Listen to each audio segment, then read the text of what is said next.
Ashok Kharat nominee असलेल्या 132 bank खात्यांचा खुलासा झालाय।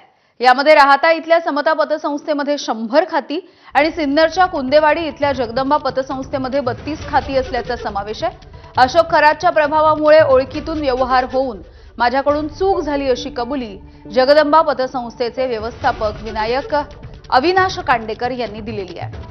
शिर्डी पोलिसांनी या खात्यांच्या संदर्भात चौकशी केली आहे। जगदंबा पतसंस्थेमधील 32 खाती अशोक खरात नॉमिनी म्हणून उघडण्यात आली होती।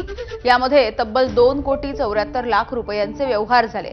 तर अशोक खरातने स्वतः सगळी कागदपत्रे देऊन ही खाती उघडली होती। ज्यांच्या नावावरती ही खाती उघडली गेली त्यांचा या खात्यांशी प्रत्यक्ष कधीही संबंधच आला नाही।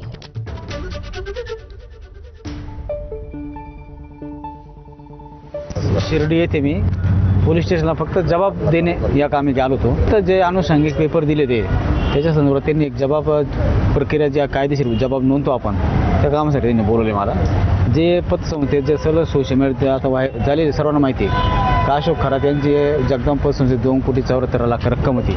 त्या संदर्भात जी माहिती आहे तिचंच फक्त जबाब नोंदणीचं काम मी चालवतो। मी 32 अकाउंट होते ते वेगळ्या लोकांचे आहेत, वेगळ्या लोकांचे प्रत्येक जणावर 4 किंवा 5 लाख याप्रमाणे लिगल ते पैसे जास्त ही रक्कम नाही ती प्रत्येकाची। बोंधू अशोक खरातच्या प्रकरणामध्ये राष्ट्रवादी